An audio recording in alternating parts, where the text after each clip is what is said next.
Welcome to the Alcohol Minimalist Podcast. I'm your host, Molly Watts. If you want to change your drinking habits and create a peaceful relationship with alcohol, you're in the right place.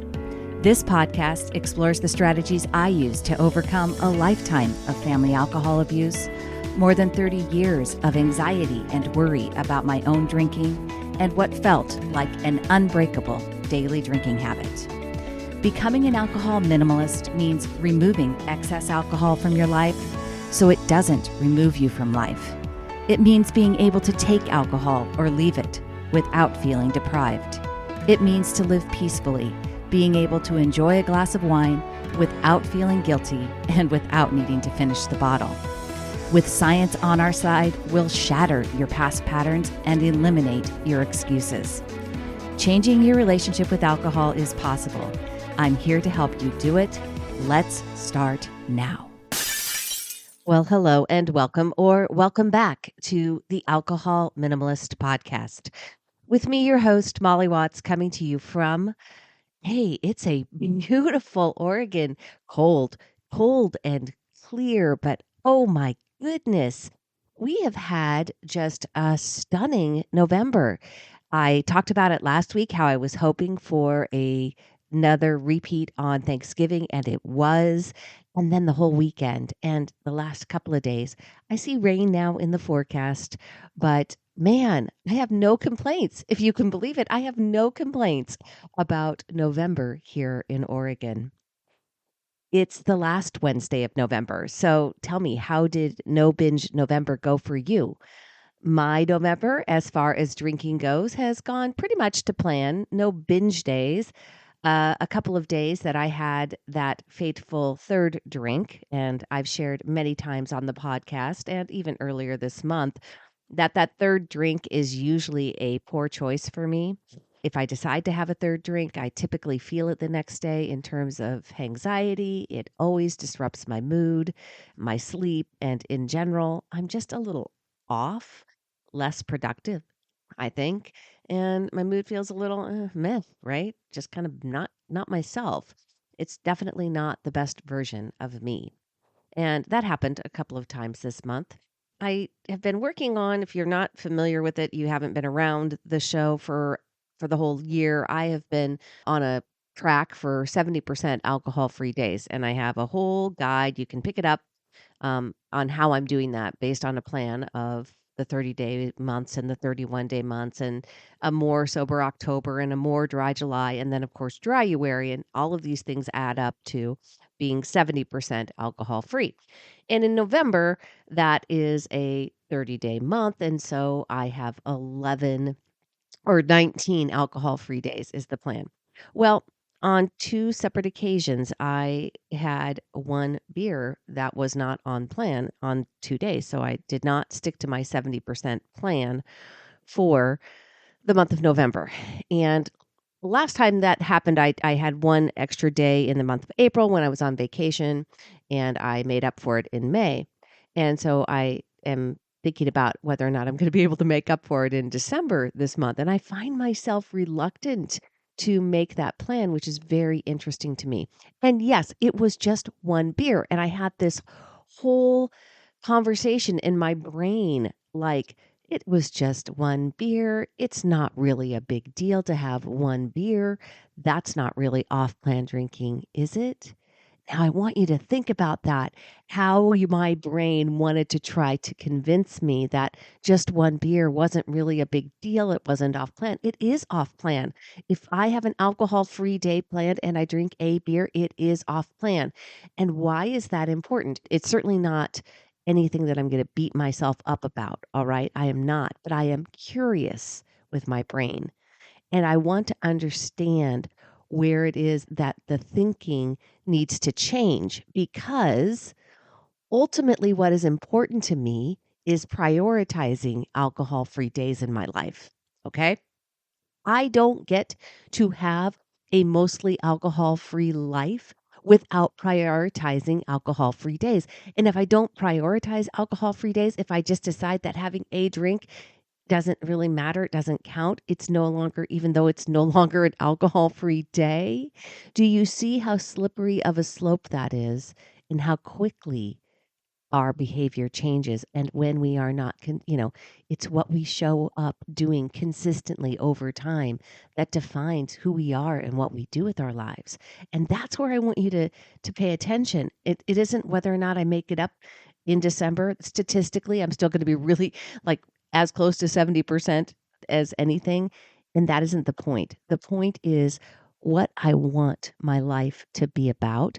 It also was very interesting that my brain wanted to it's that if a tree falls in the forest and no one's there to hear it, does it make a sound, right? Like this concept with myself of keeping myself accountable to me, right? And that's what I hope you hear. I want you to keep yourself accountable to yourself and what you want to make your life mean. I am proud of the work I've done to change my daily drinking habit, to no longer drink on a daily basis, and to stick to low risk limits. And I can do all that, and I can and but the way I do it is by prioritizing alcohol-free days. And I can't let myself forget that. I can't let my brain want to make even just having a beer to make it mean nothing, right? It isn't that it means everything either, but it does mean something. It needs something that I need to be curious about as to why my brain wanted to tell that story, as opposed to reminding myself that having multiple alcohol-free days in my life is how I get to be an alcohol minimalist and how I have a mostly alcohol-free life, right? Okay, that was a little bit of a diatribe. Anyway, um, the one thing that I've talked about, when I've had that third drink, and this is back to that over drinking. So here we go back to no binge November. Sorry, that was like I said, kind of went off on a tangent, but it's an important tangent, I think. So I hope you got value in or you've heard something that might resonate for you in that. The times that I decided to go over or drink that third drink, they were both extended periods of times. Like it was a bigger day. It was on Thanksgiving was one of them. And so happily, I didn't experience that usual third drink consequence. I think probably because, again, it was stretched out over a long period of time. And I'm talking about that third drink decision because for me, that's when I've noticed that the negative after effects on the next day outweigh whatever fun I thought I was having when I decided to have a third drink. But for our accounting in No Binge November, I had a great no binge November because I had no occasions where I had a fourth drink, which for women, a binge is 4 or more drinks in any one occasion. And for men, it's 5 or more drinks in any one occasion. And if you're using a tracking tool like Sunnyside or something else, it's really easy to look back at the month and see how it went. And remember, no matter what the results are, you're going to use whatever those results are as data. And we're going to get curious about what happened and use that data to learn from it and to show up differently next time. That's the value, right? The data isn't there to make you feel bad. It isn't to shame you. It's not to, incorporate any type of beat down on yourself. It's really, truly just data. And we have to get scientific about it. We have to get curious and we have to be an observer of what happened.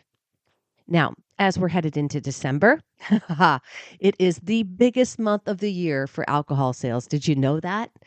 And of course, everybody probably understands why. People give it as gifts. There's extra parties, there's holiday events for your work and everything else. And I really want to encourage you to stay the path during December.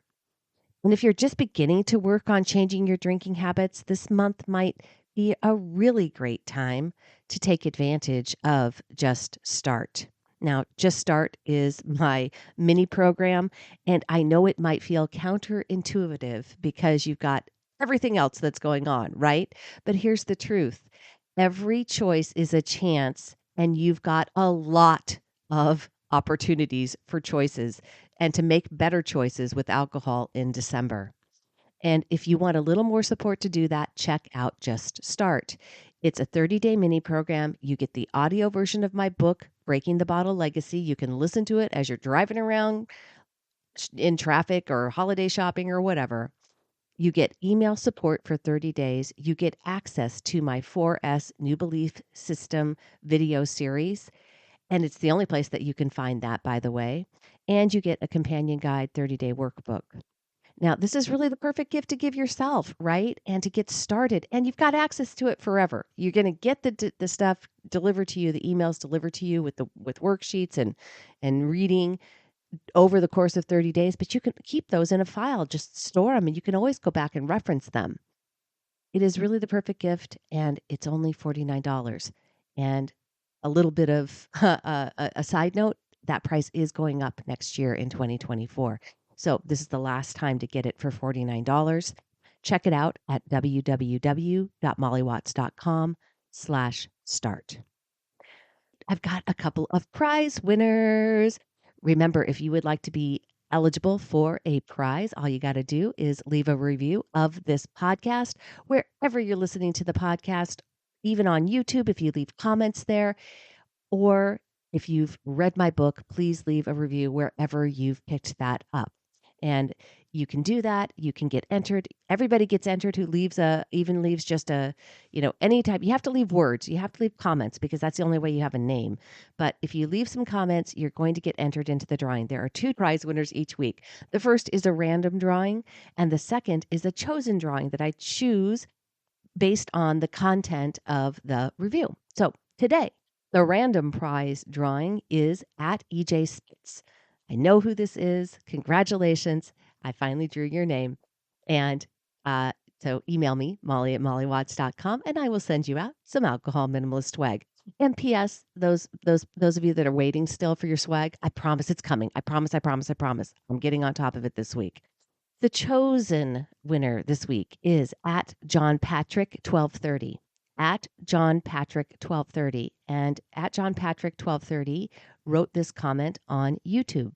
Hi, Molly. I use a minimalist approach in most aspects of my life, particularly with material things. I like what you're sharing here. Very cool philosophy and approach for those who are able to embrace moderation.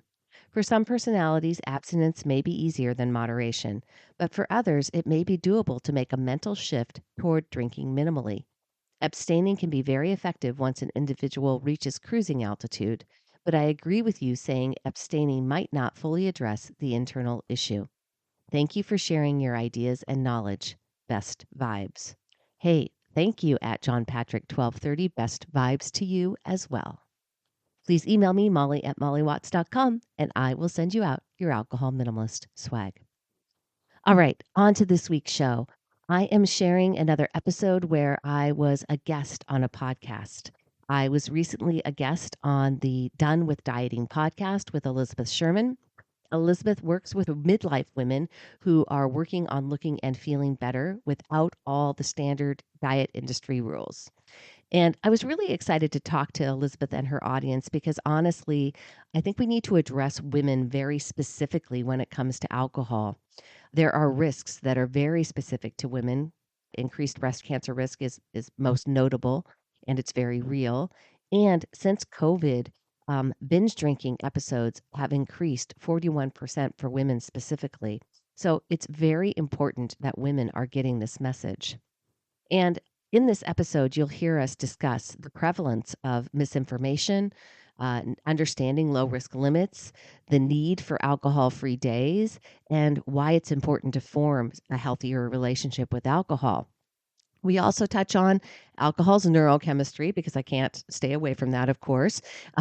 Its specific relationship to anxiety, its effect on the brain's, natural homeostasis, and the anxiety of actually addressing our drinking habits, right?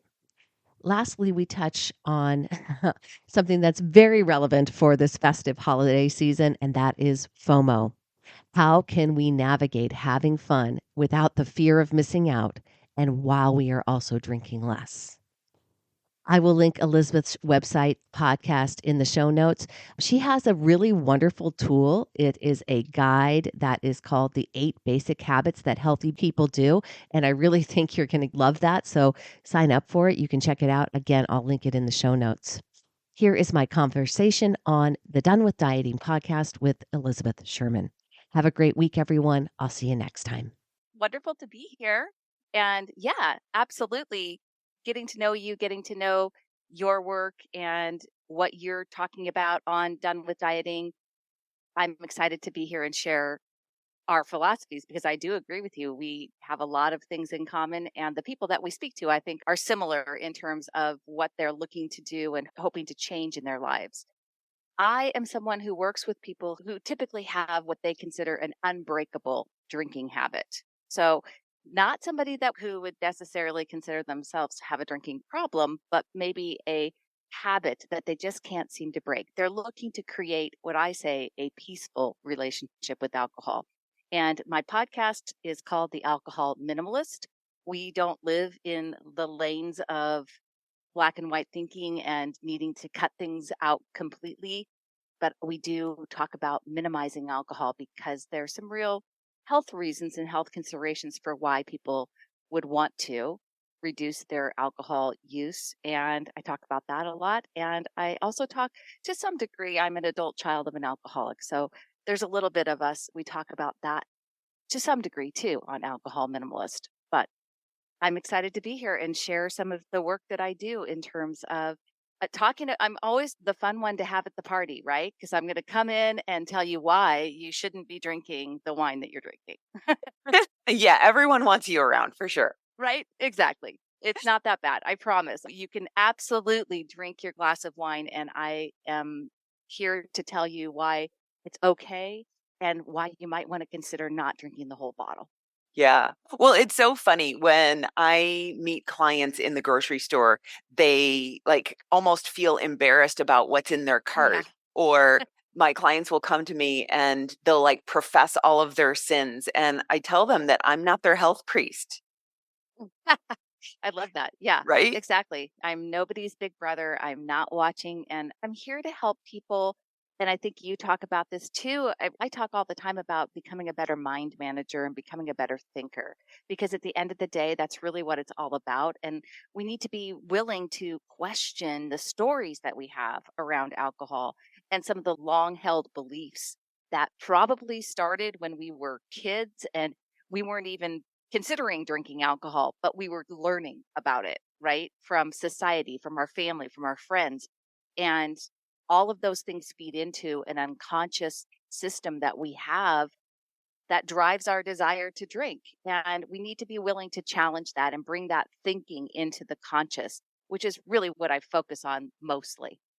Oh gosh, that is so important. And I never even really thought about it. Like as a little kid, I would see my dad drinking coffee, and then when he got home from work, he would drink a martini. That was his big thing. And my mom would drink wine. And as little kids, we always want to grow up, right? We want to be Yeah. like our parents and we want to be the big kids, and we're constantly striving. And so I never really thought about how that played into my relationship with alcohol. That's so interesting. Yeah. Well, it normalizes it, right? And so this is the flip side of that. My mother had a problematic relationship with alcohol, had severe alcohol use disorder. We called her an alcoholic back in the day, which created a whole set of beliefs for me about alcohol and alcohol use in one camp, right? But then there is this very normalization idea. My parents did before it became a problem, they definitely had that after work mentality and it was an every night thing. And I can honestly remember when I started addressing my own alcohol use and changing my own relationship with alcohol, the idea that there were some people in the world that didn't come home and have a drink after work, like it just wasn't a part of their daily routine, that was sort of shocking to me. I couldn't even like, what do you mean? Oh, okay. I just assumed, well, yeah, they don't because they're totally sober. You know what I mean? They're just non-alcohol users. And then I was like, oh, wait, you mean like people that I know and are friends of mine, they don't drink every day after work like I do? Oh, how interesting. I honestly like that's the programming that I had in my brain. And I honestly believed that I needed to drink when I got home from work. That's the message that I had in my head. That was what helped me relax and unwind. And that's how I could relax and unwind. That was the belief system, not like that I wanted to have a drink when I got home, but I actually needed to. Well, yeah, I mean, that's such a common response like, oh my God, I need a drink, or after Yeah. today, I need a drink, right? Yeah, Or let's go out and have a drink together because the day that we had was just bonkers, whatever. right. So, yeah, the way that we speak about alcohol really informs our thoughts about it or reinforces our thoughts about it. Yeah. Yeah, absolutely. And those sentences in our brains are so strong, right? And I can remember, like I said, when I really started digging into this habit, because for years and years, I genuinely believed that it was part of just a genetic predisposition. Like I desired alcohol more than other people because I came from an alcoholic background, right? So I had this whole mindset around it. And the habit did feel literally unbreakable to me. Like I was able to do most everything else in my life. I was successful in my career. I was successful. I had family, kids, the whole nine yards. And yet I had this one habit. And because of my relationship and with my mother and this whole backstory that I had, there was this constant sense of anxiety around it too, right? So I worried all the time, but at the same time, it felt completely unbreakable. And I remember when I first started doing this work and I was at work, got into my car, and the first thing that came into my head was, I need a beer. And that was the sentence. It was, I need. And it was, like I said, the first time that I really was aware of that thought. And I like went, oh, wow, I don't actually need one. I want one. But isn't it interesting that my brain's thought process is I need? And I could see and feel and sense how that drove the desire to drink, right? It was like, okay, you think I need a beer and you feel like you have the desire to drink. It's like, oh, this is how that's working in my head. And once I started to like become aware of that thinking and that unconscious thought that had been there for so long on the repeat, then I was able to look at it and go, wait a second, hold on here. We don't need one, we want one, but do we really want it? Because that's not what we want, is to feel relaxed, right? And so once I got into the work and really understood it, it was like, oh, okay, so I've just pretty much trained my brain this way. And now I just got to untrain it. And that's really the work that I do now with other people. But understanding that and changing that relationship for me was the one thing that I really needed to change because I had so many stories around alcohol. And like I said, being an adult child of an alcoholic, it had more magnitude for me. It was the Yeah. habit that I felt like I couldn't break that really needed to be broken. So let's talk a little bit more about your stories. Like, did you hit a rock bottom, or was it just that sentence in your brain that made you make the shift? Or had you gone through treatment programs or tried to get Yeah, help on no. your own beforehand? Absolutely not. No, no way. I would never way. Like, I mean, I say that all the time. There was no rock bottom moment, nothing of the sort. No one on the outside would have ever perceived me as someone who had an alcohol problem. Yeah. I looked from all accounts like everybody else. What happened to me was that I worked on a passion project business that was focused on, very similar to work that you do here, the habits of a happier, longer life. And doing that work, I was really focused on promoting all these positive habits and these habits that were scientifically backed to increase longevity and improve happiness. So I focused on these 5 habits, and they were really the habits that I watched my dad. So you see, I had these polar opposites. My dad, who really embodied optimistic aging, and that was all what I was about. I was hashtag optimistic aging. And I had a podcast and a product, and I was doing all this work and really promoting it all the while, like kind of ignoring and not really discussing this, my mom's very different aging experience because of her alcohol abuse. And I didn't want to address it because if I did, then I would have to address my own, what I call oxymoronic habit, right? Because it just didn't make sense to me. Although I was doing all these great, these 5 very positive, lifelong longevity and health based and happiness based habits. And yet there was this one habit that I just couldn't seem to break. And that was my daily drinking habit. And it was really that once I learned this, I was actually interviewing a life coach on my other podcast that I got introduced to the work of learning how to connect my thoughts, my feelings, and my actions. And this imposter syndrome, I guess, for lack of a better word, just became so powerful for me. Like I just felt, if I don't address this, if I don't take care of this, I can't go on talking about all these positive habits. It just doesn't feel authentic because I'm not really talking about this, like I said, the one thing that was really holding me back from living my best life. So that's kind of what happened for me. It was a big confluence of everything coming together and me just like really deciding at the beginning of 2019, like I have to address this. And I didn't talk about it at first. I didn't know if I was going to be able to because it had been decades that I had been drinking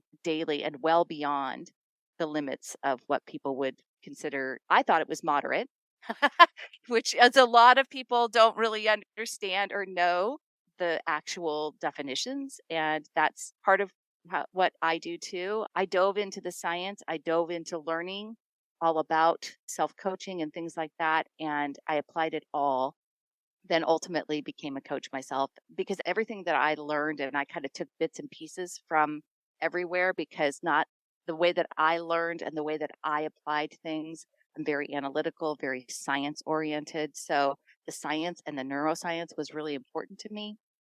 It helped me challenge those longstanding beliefs that I had, like the idea that I needed to drink to help me relax and unwind. The science of alcohol doesn't support that. So we tell ourselves that, but it's not really true. And in fact, when you have a consistent daily drinking habit, you're actually perpetuating anxiety in yourself, in your neurochemistry.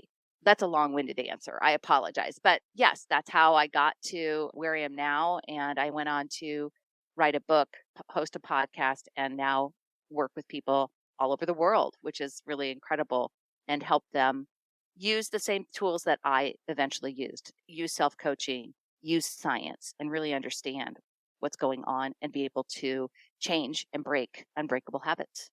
Yeah. And I think that one thing that really resonated with me, something that whenever we talk about our alcohol use to other people, first of all, there's a lot of shame that goes along with not being able to quote unquote control your drinking, right? So whenever my clients talk to me about their alcohol use, like 9 times out of 10, I feel like they always say, I'm not an alcoholic or anything, or I sound like an alcoholic with what I'm telling you. And I think that many of us, we have grown up in this society, in this culture that drinking is everywhere. It's such a part of parties and celebrations and, like you said, relaxing, and the messages that we see in movies and TV and in commercials, and all of it really influence that the thought that drinking is okay. And even the science behind it, right? That we hear 1 drink a day is good for you, or 1 drink a day is okay, or all of that stuff. And so let's talk a little bit about, since you brought it up, what is moderation and, yeah, giving Yeah, some it's a very, normalcy to people. yeah. Well, so normalcy is one word. The issue is that there's a lot of confusion around alcohol because we have a lot of different warring kind of interested parties, right? So you've got the alcohol industry itself who's driving a lot of the narrative, and you can imagine what that narrative is going to be, right? Because they have a vested interest in keeping you drinking. And then there's the recovery industry, again, a very powerful industry in terms of dollars. And so they have a narrative that they are also pushing and making sure. And so we get a very black and white kind of very one absolute thinking. So you're either somebody who can handle their alcohol or you're not, right? And then you're either diseased, broken, or the classic image of an alcoholic person with a paper bag laying on a park bench, right? And we have a lot of people in the middle who don't ever seek help, who don't know, who can't figure out, okay, well, is what I'm drinking actually good for me, bad for me, what? And I do try to break down the science of alcohol on my show and really talk about that because, again, there's a lot of misinformation. If you only go as deep as the headlines, then you would be very understandably believing that that alcohol is good for me, right? You could almost say most people probably think that red wine is good for your heart, right? It wouldn't be foolish for you to have thought that, because truly you've been told that, you've been sent that message. The bottom line is this, and I can feel very secure in saying this because I have done a lot of research on alcohol, a lot of due diligence, a lot of reading in-depth alcohol studies. There is no amount of alcohol, zero zip nada, that should be considered safe or that should be considered as somewhat in any way a healthy addition to your life. All right. We have got to understand that no matter what we tell ourselves, there's no preventative health benefits that alcohol is doing for us that we wouldn't be better served by doing something else. All right. Let's take that full argument off the table. Having said that, I am not alcohol free, and I'm not completely alcohol free.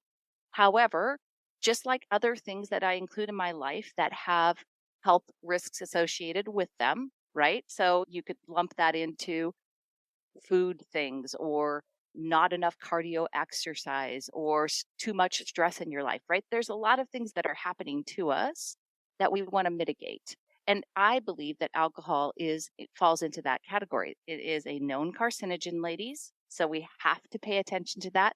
We, again, cannot delude ourselves into thinking that we're somehow benefiting our lives by adding alcohol in.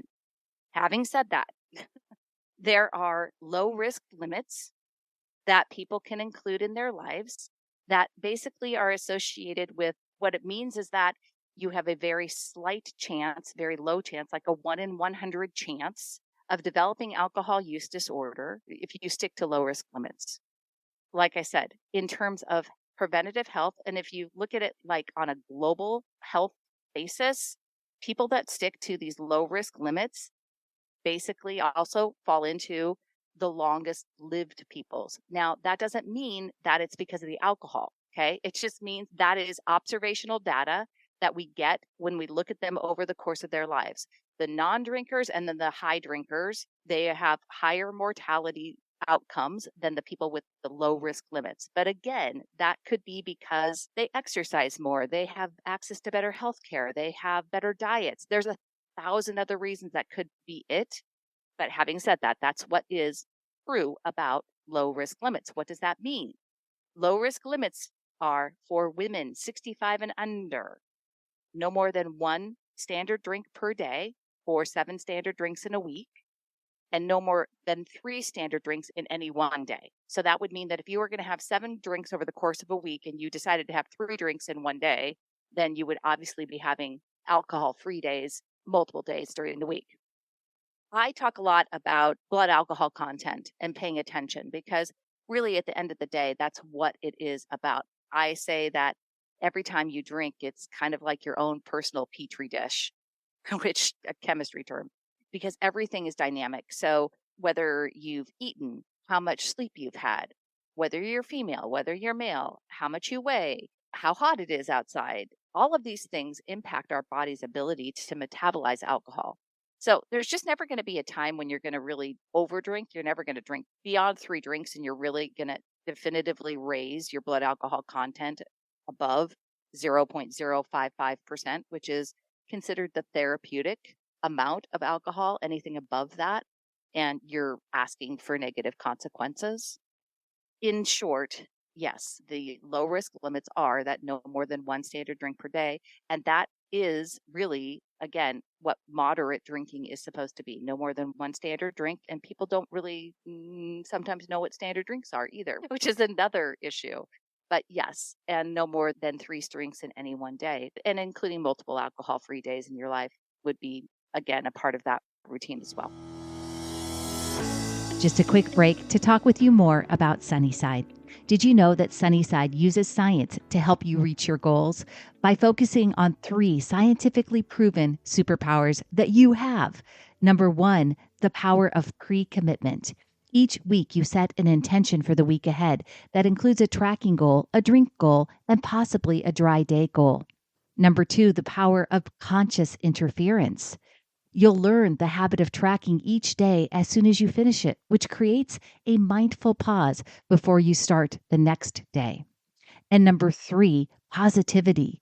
We know that this is a big step that can be tough at times, right? And that's why Sunnyside offers coaching through SMS and email to give you support, advice, and motivation. You can check out a free 15-day trial at www.sunnyside.co/Molly. That's www.sunnyside.co/Molly. So I changed my relationship with alcohol. There were two things that were kind of coming together at the same time. One was my menopause. And for many of you listening, you're probably experiencing the same thing where once your hormones change, alcohol will have a greater impact on not only anxiety and depression and your moods, but then also your sleep habit. I found that as I got older, as I was moving into menopause, I just was not able to get the restful sleep that I really wanted and needed in order to rejuvenate in the next day. And I've never really been someone who gets hangovers. So that really hasn't been a problem, but just being awake in the middle of the night and not feeling rested when I woke up in the morning. And the other thing was that Andrew Huberman from the Huberman Lab podcast had this amazing podcast episode on alcohol. I'll link to it in the show notes.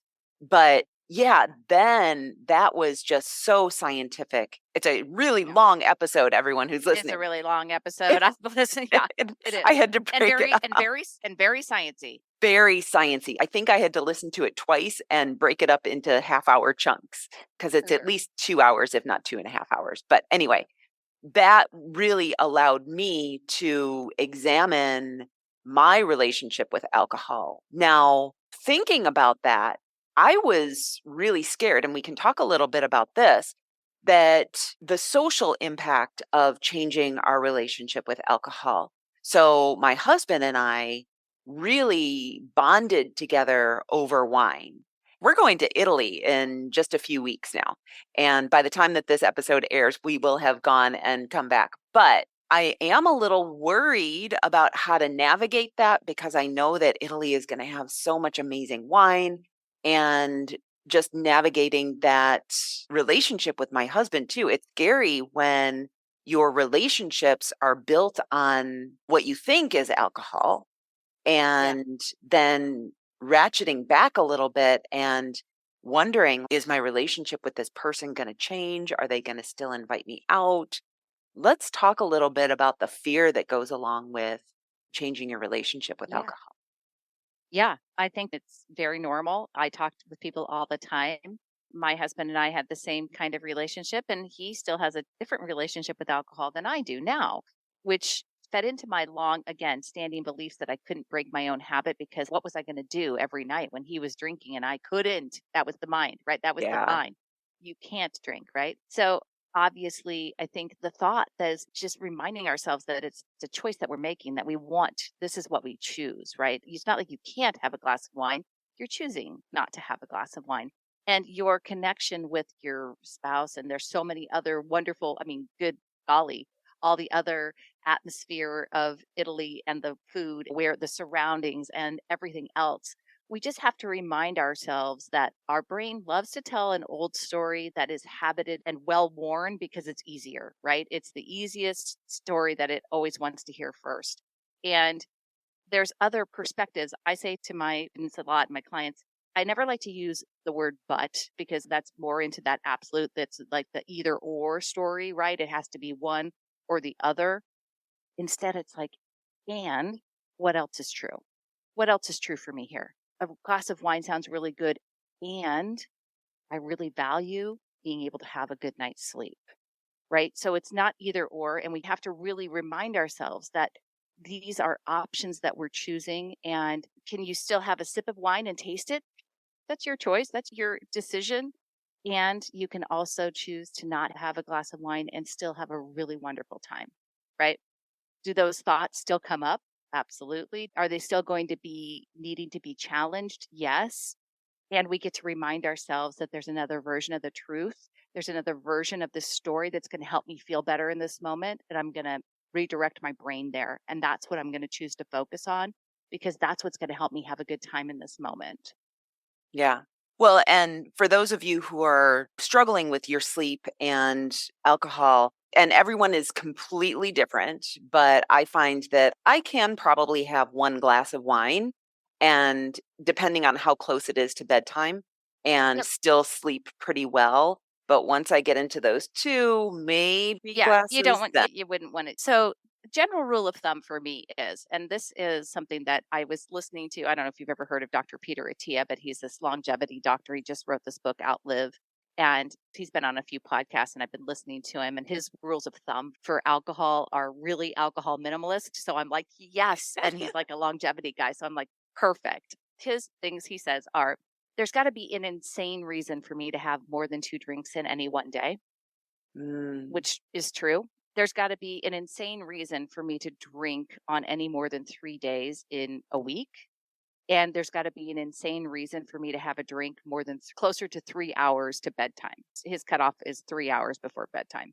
interesting. So the thing about sleep, and this is something that we should address, I've got a couple of really great episodes on sleep on the podcast. Again, it's a story, right? And well proven through history, this whole idea of a nightcap came about because alcohol actually does help you get to sleep faster. So there is some science and some reasoning why people believe, and a lot of people still do, have a drink before bed because they really believe that they need it, right? Again, the need word comes in, like, I need it to help me get to sleep. And like I said, not completely untrue. The problem is kind of what you alluded to, is that alcohol disrupts our sleep patterns and our ability to have the different types of sleep, the deep sleep and the REM sleep, the rhythm of that.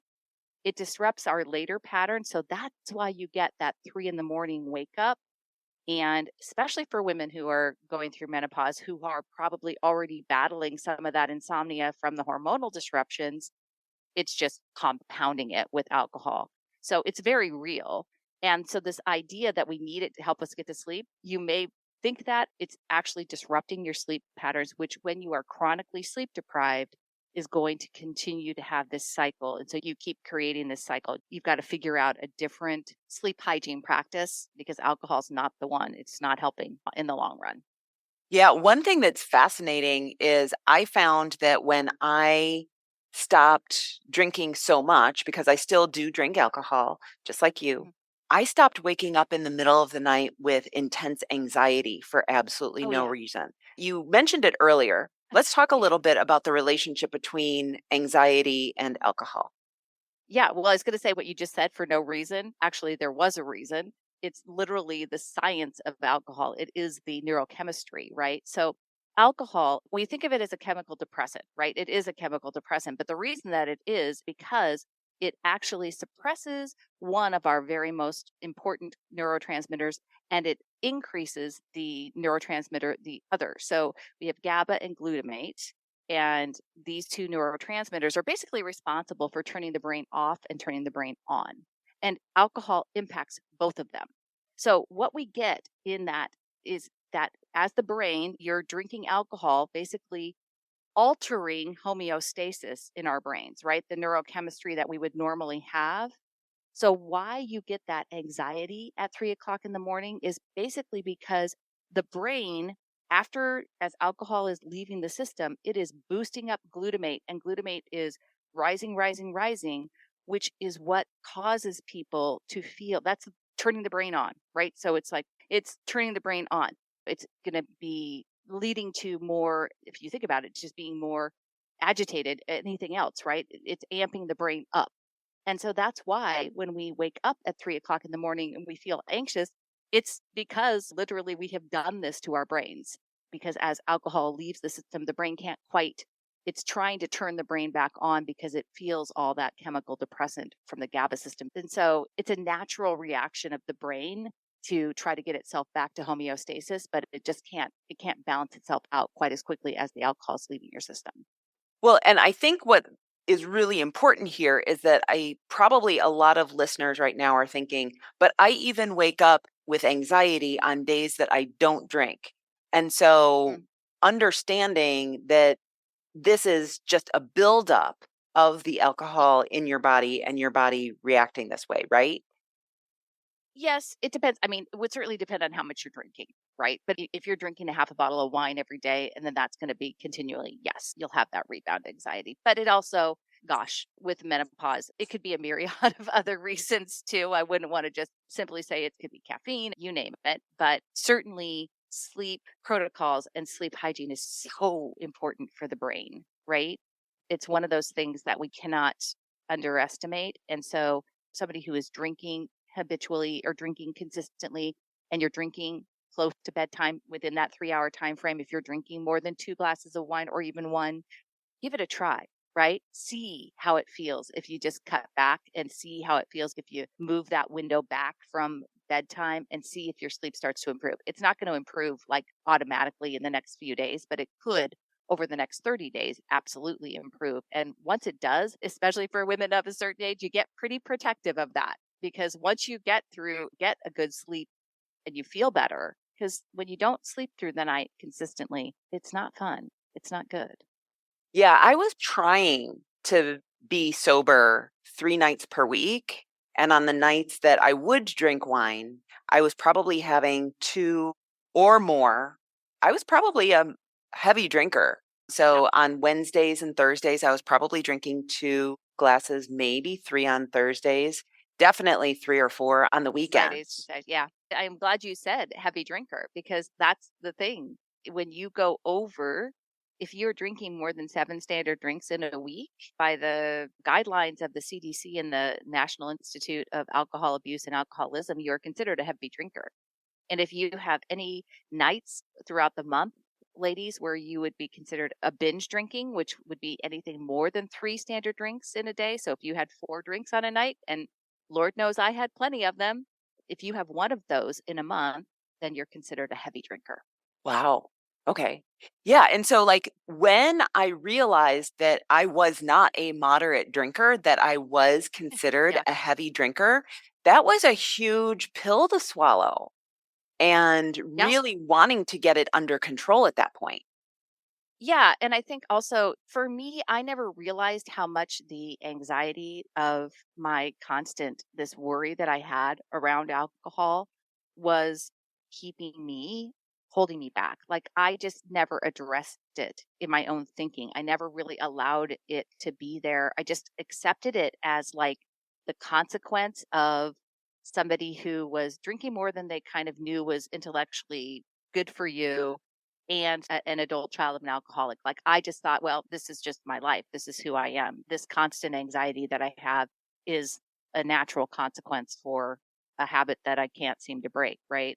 But I hadn't done any of the due diligence yet. I really didn't understand the science. I really didn't understand that I was actually a heavy drinker. I just sort of kind of felt like it wasn't quite, more so probably again because of the upbringing and having this constant worry of like, I don't want to become an alcoholic like my mom.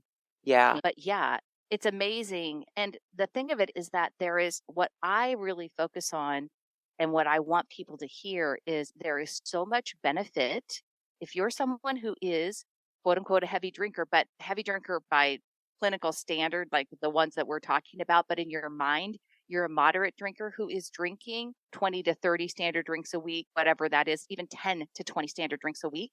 There is so much benefit in reducing that down to these low risk limits. That's where the biggest benefit is in terms of overall health, risk, consequence, longevity, all of it, right? And so the narrative, the story that we get is often like you have to be alcohol free, right? It's like it's either or. And if you're not sober, then you're not cutting it. It's like, no, actually, the truth is that if we can just bring it down and we can keep our mindset on what I'm doing for myself and factoring in multiple alcohol free days a week and really again, managing it and mitigating it just like you would other things in your life that don't help you feel your best. It's really the same principle with alcohol. And we just have to be clear that the stories around alcohol are going to persist. You're going to still have all these things around you making it seem like drinking is glamorous, that it's beautiful, the beautiful people are doing it, that you're going to see it all over television, you're going to see it all over media, you're going to see all your family and friends potentially still drinking or over drinking. And we just want to get it into a mindset where we're treating it and using the thoughts that help us include it in our lives in a way that we still have a peaceful relationship. That's the way that I think about it.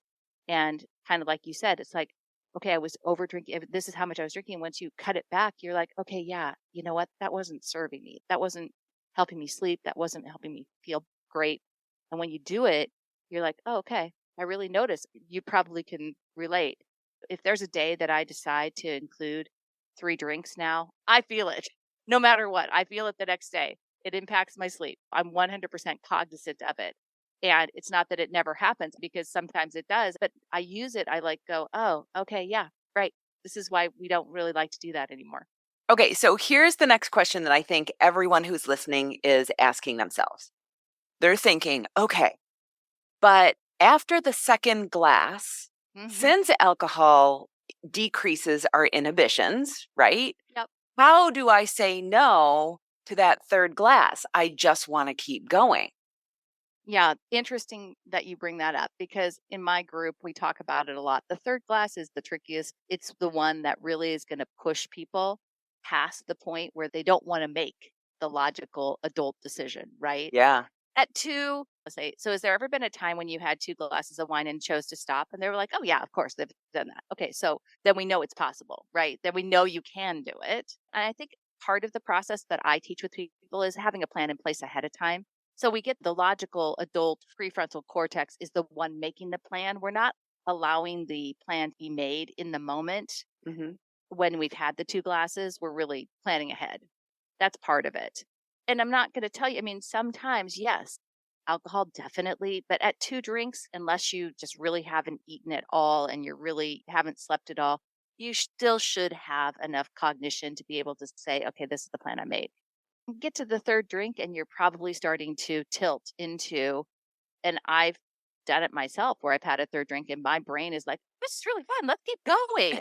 And I'm like, oh, wait, hold on here. No, it's a practice. And another part of this practice is really asking ourselves all the time, is alcohol something that I want to include in my life? And what story am I telling myself about why I want to have another drink? Is it really true? Right? Yeah. Because that's probably feeding back into the whole fear of missing out. And it sounds like a really good idea at the time. And everybody else is. And why do I have to be the one that pays attention? All that. They're all just thoughts. They're all just optional thinking that you can choose, or you can decide, oh, yeah, you know what? This is what really aligns with my long-term goals. And I know for myself, kind of like you, when I stick to my low risk limits, it's when I feel my best. It's just that simple. Yes, it can be challenging, but no, it's not impossible.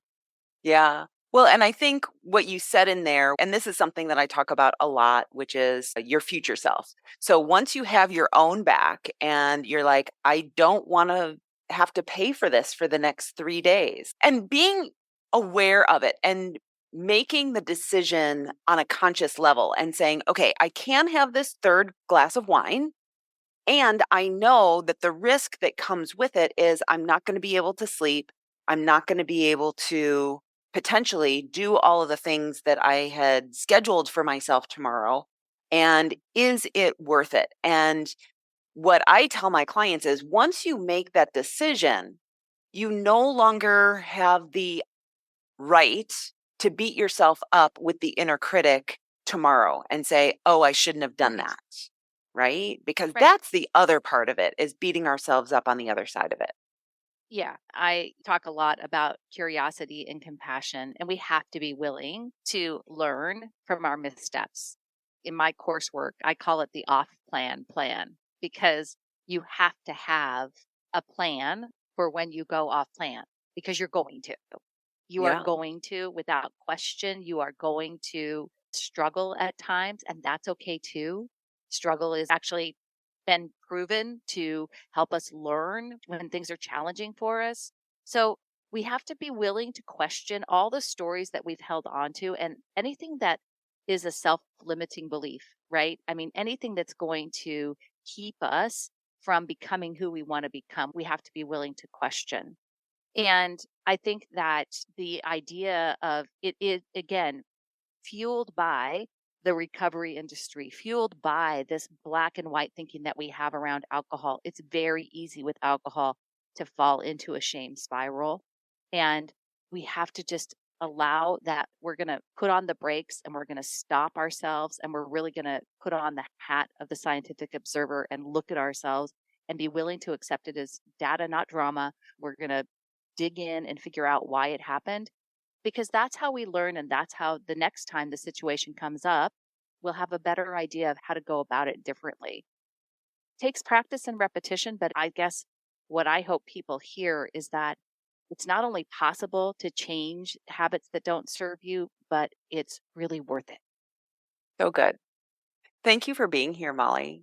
How can folks reach out to you? How do you work with people if they do want to get their alcohol intake under control? Tell us more. Yeah.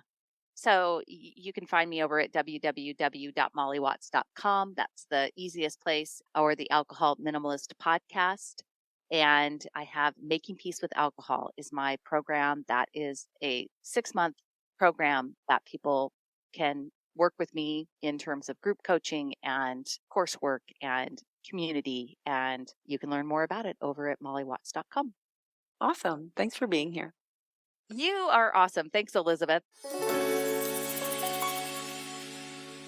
All right, everyone, that brings us to the end of our episode. Thank you so much for tuning in and taking the time to reassess and redefine your relationship with alcohol with us. My conversation with Molly was incredibly enlightening, and I hope that you've taken away some valuable insights and strategies.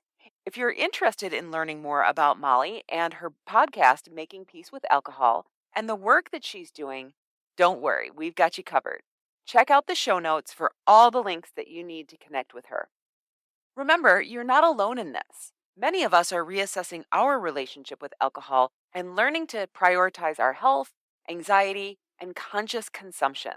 And if you know anyone, a friend, family, or colleague who you know is reassessing her relationship with alcohol, and you think that she could benefit from our conversation today, please don't hesitate to share this episode with her. We are all in this together, learning, growing, and supporting one another. So once again, thank you for joining us today. It's always a pleasure to share these conversations with you. Have an amazing day, and I'll talk to you next time. Thank you for listening to the Alcohol Minimalist Podcast. Take something you learned from this episode and put it into action this week. Changing your drinking habits and creating a peaceful relationship with alcohol is 100% possible. You can stop worrying, stop feeling guilty about overdrinking, and become someone who desires alcohol less. Come join me in Making Peace with Alcohol. It's my 6-month online course and group coaching program designed to help you build sustainable change. Give me 6 months and I'll help you create peace. Check it out at www.mollywatts.com/join. That's Molly with a Y and Watts with an S.com/join. Come join me today.